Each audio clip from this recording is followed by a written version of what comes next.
Hello guys, I hope you're all doing well.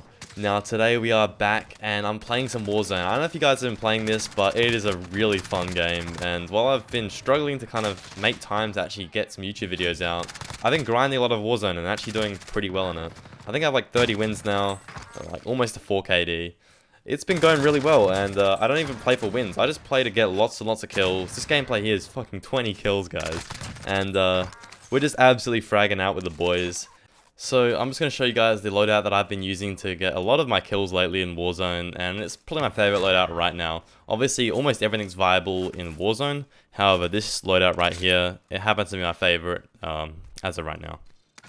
So these are the perks and lethal and tacticals that I'm running right now. So I've got EOD, I've got Overkill, and I've got Amped. EOD really saves me a lot from rockets and claymores. I'll cue a clip right now, you guys can see this.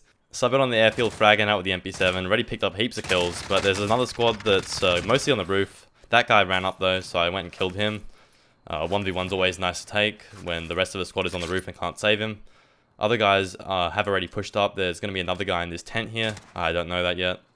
So, heading to the tent. This dude's in the corner. I put the moves, crouch spam, left, right, strafing. He's not hitting that. And it's going to loot again. Armor up again. You always want to have full armor whenever you can. It's a really big advantage. My boy Johnny, 100 health, gets one shot by a rocket. Me, same amount of health, takes off my shield because I have a EOD perk.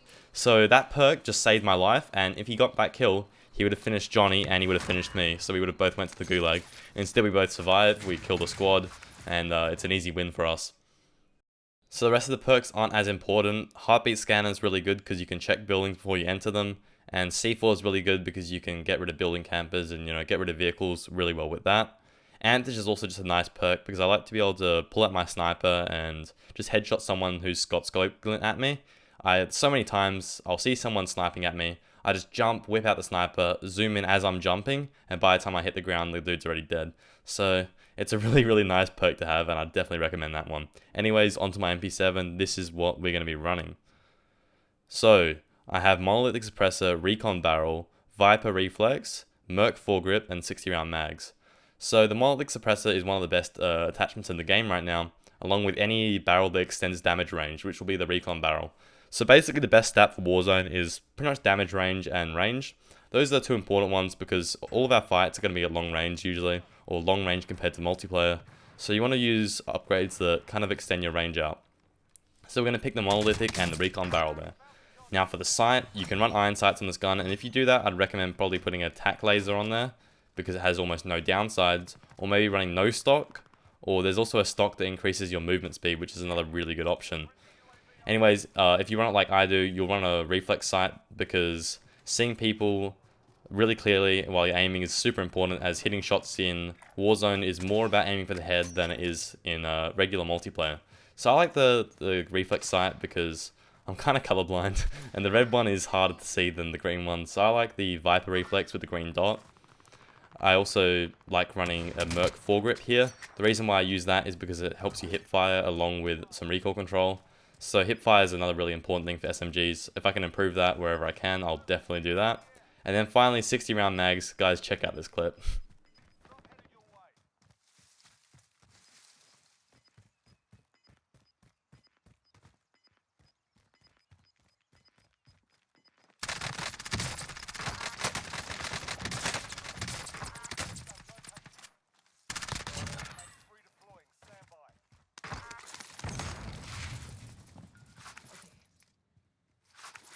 So yeah, that's my MP7 loadout. It's pretty good. I recommend trying it out.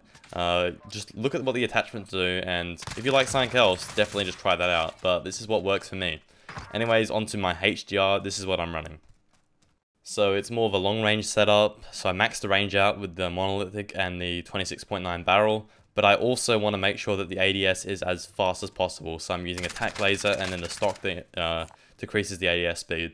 So that's my loadout for the HDR. It's really good, especially for like just whipping out a sniper and then scoping in quickly, getting a kill. But it's not a full quick scoping setup. It's still got plenty of range on it, and it's definitely what works best for me. I know a lot of people run thermals, but I just put an advisor. I think thermals are going to get nerfed soon, and honestly, they're not even that good. I frag way harder than anyone I know that uses thermals, and yeah, it's it's just not that great. I mean, it's overpowered if you sit on a rooftop all game, but that's not a fun play style. I like to, play really aggressively and just have my sniper ready to whip out at any moment. And this is the kind of setup that I use to do that.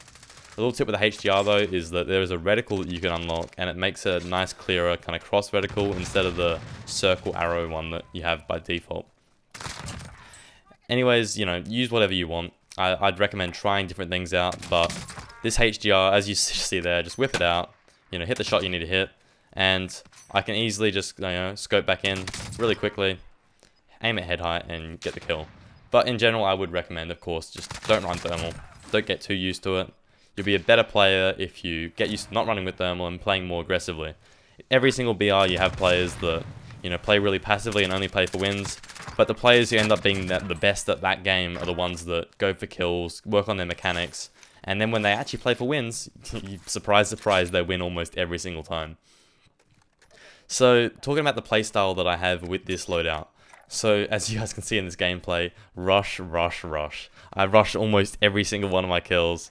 My squad mates don't actually like me for it sometimes, because we'll just swap people and I'll just be running straight at them instantly. But hey, that's how you have to play the game if you want to get really high kill counts. And in this night of gameplay, I played like 3 or 4 hours, and I don't think I had a single game under 15 kills. So, if you play like this, you can consistently do pretty well. Of course, you're going to get cheesed by a squad sometimes who are just sitting in buildings. But what can you do? I'd rather just, take the risk of dying to those kind of players, but having way more fun playing the game. But, of course, playstyle is your own. So the first thing I want to talk about with this loadout is movement. Movement's super important while you're shooting. I'm trying to get Johnny in the car. But while you're shooting, you want to be mixing in some fresh movement. So I remember watching a Twitch streamer. He was actually a Battlefield player, I think. His name is Fizz_XI. I reckon that's his name. Shout out to him. His movement is really, really good. He's always sliding around the place. When he's in fights, he'll be drop shotting, he'll be crouch spamming, strafing left and right. He uses his strafing to kind of help him aim, I think. He's a really, really good Warzone player, about 4.7 KD. And I just thought, well, this day that you're watching this gameplay from, I was like, you know what, I'm going to work on my movement. My movement is probably my weak point at the moment. Aim is alright right now. We can definitely improve the movement. So I just focused on crouching more in fights, hitting a bit of the random crouch spam, using jump peaks. So what you just saw there, little turn, run, and then jump, then turn back the other way. Good way to kind of open up an angle. And when I can, I try to drop shot, but it's not an every time thing. I don't want to rely on it too much, because if you get caught out on the ground in a non-1v1 situation, I think it often ends up getting you killed. So, movement, that's a really, really important thing, but what else?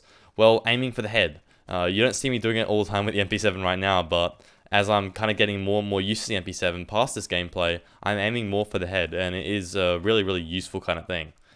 You want to also play with as much intel as you can, so you can actually, pre-aim at the head and kind of have good crosshair positioning. But if you can get used to snapping up to the head when you know you need it especially, you're going to get a lot more kind of free kills, and also you're not going to die as much. You're not going to lose as many fights.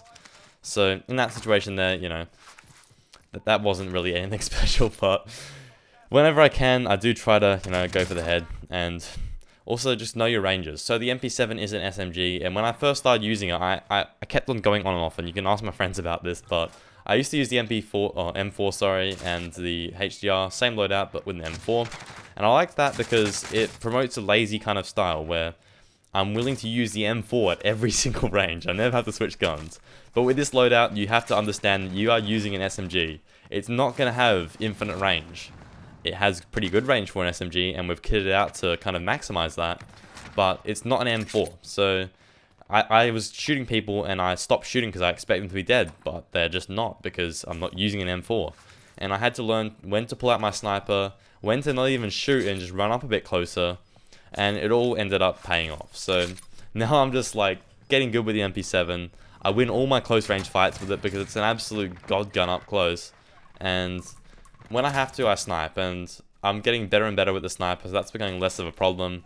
And honestly, sniping is super satisfying. You've got to use that HDR, I'd say, over the AX50.